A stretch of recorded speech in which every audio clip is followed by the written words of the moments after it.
Bueno, muy buenas tardes, compañeros y al público que sigue su gobierno de la tarde.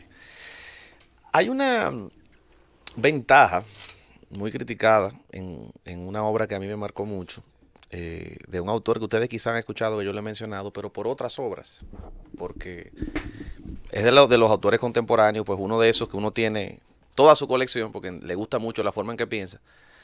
Aunque usted no esté de acuerdo con él en muchas de sus posiciones políticas públicas, porque yo de hecho no estoy de acuerdo con muchos planteamientos que ha hecho él en público, pero sí con muchas de sus ideas. Hay un libro llamado Skin in the Game, o tener esencialmente la traducción de esa frase, que en español pues no puede ser literal porque pierde sentido, es tener algo que perder por lo que usted dice.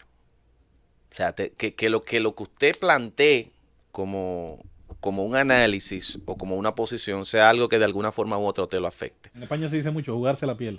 Ah, bueno, pues aquí yo no lo había escuchado, pero eso supongo que tendría una similitud con la frase en Estados Unidos, to have skin in the game.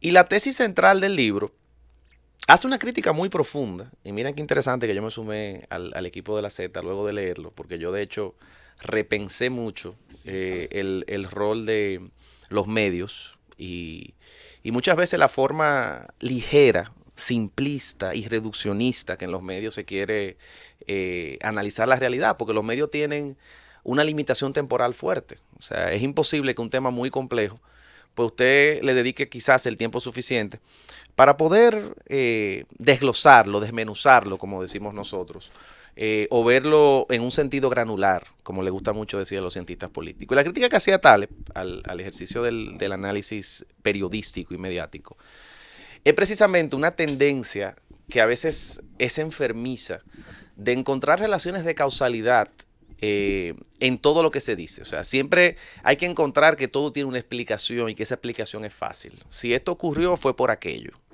Si se dio una crisis aquí es por aquello. Si algo pasó es porque la variable que lo explique es esto. Y todo el que ha leído algo de ciencias sociales sabe que si hay algo que es muy difícil en las ciencias sociales, que para Taleb, por cierto, ni son sociales ni son ciencias, pero ese es otro debate, es precisamente la incidencia que tienen ciertas variables en la ocurrencia de un hecho. Decir que un país está pasando por un proceso determinado de crisis, por ejemplo, y encontrarle el origen a la misma, es un ejercicio que a veces es fácil, pero otras veces no.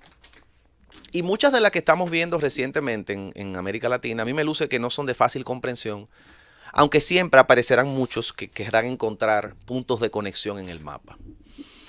Y la razón por la que digo esto es porque el caso chileno, que es uno en el que nosotros creo que en el escaso tiempo que tenemos aquí en cabina, hemos tocado desde muchas perspectivas en los últimos minutos, pero yo tengo la mía.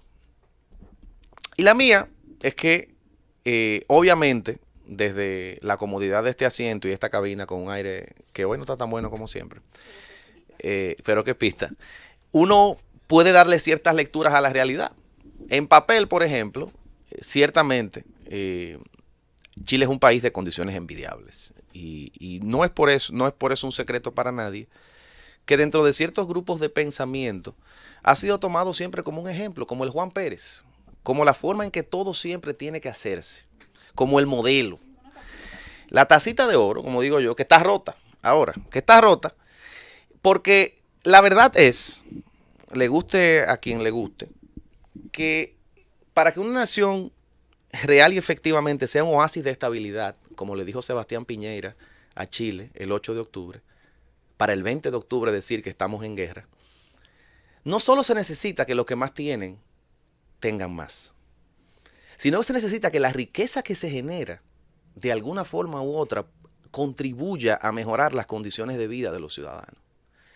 Es una falacia harto demostrada que aquellos que tienen la muy importante y trascendental labor de generación de riqueza en las sociedades no deben tener un compromiso social con las sociedades que le permiten generar esa riqueza. Por eso, incluso en el país que ha tomado como dogma de fe muchos de los planteamientos altamente cuestionables y muchos de ellos refutados de Milton Friedman, la propia asociación de Negocios de los Estados Unidos, uno de los gremios más importantes empresariales, este año dio un paso que dejó estupefactos a muchos de los pontífices y creyentes ciegos en el poder y la sabiduría eterna e insondable de las leyes del mercado. ¿Ustedes saben cuál fue ese cambio? El cambio de redefinir cuál es el propósito de una empresa.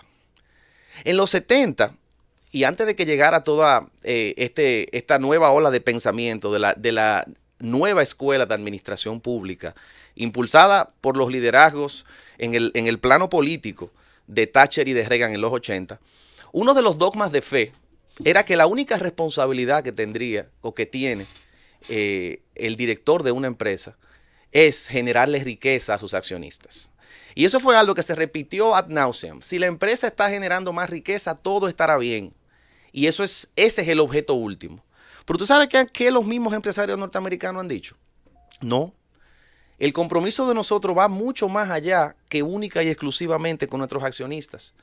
Porque también hay muchos de los grandes problemas que enfrentan nuestras sociedades que no se resuelven únicamente haciendo que los que más dinero tienen paguen menos, sino haciendo que los que menos condiciones tienen puedan tener mejores condiciones de vida y mejor calidad de vida.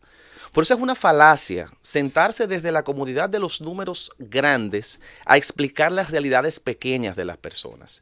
Así como es una falacia comparar de punto a punto países tan distintos como la República Dominicana y Chile, o como Haití y Chile, o como Suiza y Nicaragua. En fin, podemos encontrar muchísimos ejemplos, pero cada país tiene una realidad distinta. Vamos con la primera de ellas. Es muy fácil decir que en la República Dominicana las condiciones de vida son altamente cuestionables porque el salario mínimo nuestro, si usted lo calcula en dólares, ciertamente es uno de los más bajos de la región. Y los costos de vida, sin embargo, son muy altos.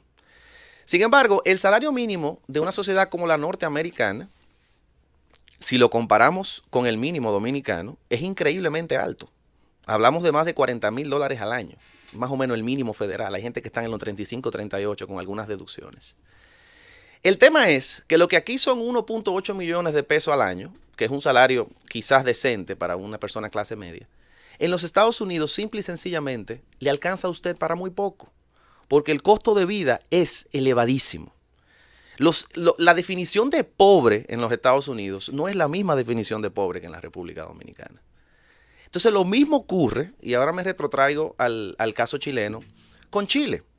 A pesar de ser un país que ciertamente, cuando lo vemos desde la óptica de generación de riqueza, es el campeón de América Latina, al mismo tiempo es un país que tiene una población que en 50% aproximadamente tiene un ingreso mensual promedio que ronda los $500 o $580. Usted dirá, bueno, eso es mucho, porque en República Dominicana esos son 30,000 pesos. Claro, el problema es que el costo de vida de los chilenos no es el costo de vida de los dominicanos. Entonces, cuando nosotros vamos a entender por qué la desigualdad, por qué la concentración de la riqueza, por qué la sensación de estancamiento que sienten muchas personas en el mundo cuando ven que sus ingresos no le permiten tener una mejor condición de vida, nosotros tenemos que analizar los países en sus distintos contextos. El contexto nuestro es muy diferente al de ellos, muy diferente. De hecho, el nuestro es muy aterrador. Nosotros, a pesar de presentar una tasa de crecimiento de la economía elevadísima, una de las más elevadas de América Latina, sino que la más cuando la vemos de forma acumulada en los últimos 30 años, también tenemos que reconocer que tenemos una distribución de ese crecimiento y de la riqueza muy pírrico. Por eso el trabajador promedio dominicano, aproximadamente el 60% de hecho de la población, gana un sueldo mínimo o cerca del sueldo mínimo. Entonces, es difícil por lo complejo que supone analizar una sociedad, analizar la percepción de estancamiento, analizar los costos individuales. Es muy difícil hacer inferencias de qué tiene que hacer un país para convertirse en otro. Chile tiene condiciones muy particulares, pero hay que reconocer, y eso es lo que estamos viendo hoy, que tiene una deuda social acumulada enorme. Y esa deuda social acumulada no es el producto del desdén solamente de la clase política, sino que también es el producto de un modelo económico que, si bien le ha ayudado a generar riquezas, muchas riquezas, y eso es admirable, hay que reconocer que también ha dejado excluido y también ha dejado a casi la mitad de la población viviendo en condiciones muy diferentes a la otra mitad. Entonces, hay que entender que un país, en algún punto, cuando funciona como dos locomotoras, una que va a una velocidad y otra que va a otra, en algún punto tiene que darse una crisis. Porque es muy difícil que existan dos países compartiendo y viviendo de manera simultánea. ¿Qué es lo que pasa en República Dominicana? Aquí hay dos países, señores. También hay dos países. Hay un país de personas que pueden hacer ciertas cosas y un país de otras que no lo pueden hacer. Eso no es exclusivo de República Dominicana ni de Chile. Es un problema de América Latina. América Latina es la región más desigual del mundo. No nos hartamos de decir eso ni nos cansamos de decir eso. Entonces, hay que analizar las cosas a veces soltando los dogmas. Los dogmas son malos. Son malos en la fe, aunque son necesarios, pero son peores en la ideología. Y yo creo que Chile, con lo que está pasando hoy, con el discurso de Piñera, que tiene de derecha probablemente lo mismo que yo tengo de blanco, porque se está hablando de un gasto social de 1.200 millones de dólares, se está hablando de un aumento del salario mínimo, se están hablando de muchísimos programas que ese mismo Piñera, yo a ustedes les juro que hace menos de un mes o dos o tres, probablemente nunca hubiesen pasado por su mente. Porque la concepción que se ha tenido del Estado pequeño en Chile es una concepción que ha sido muy exitosa por un lado, pero como les dije ahorita, ha dejado muchas personas excluidas de otro. Entonces no hay sistemas perfectos. No hay sistemas perfectos. Todos tienen sus pros y sus contras. El error en el que uno cae analíticamente es en el trazarse como meta lo que logra otro con condiciones distintas a las de uno. Pensemos en nuestros problemas, en el caso de los problemas dominicanos, como dominicanos. Aprendamos ciertamente de lo que hacen otros, pero no crean que tomando el mismo camino que toman otras naciones, nosotros necesariamente vamos a llegar al mismo punto. Yo prefiero, más que aprender de las cosas que otros hacen bien, también aprender de las cosas que otros hacen mal. Y Chile definitivamente no ha sido el paraíso y el oasis de estabilidad y de inclusión que mucha gente han dicho. Y por eso a muchos se les rompió su tacita de oro.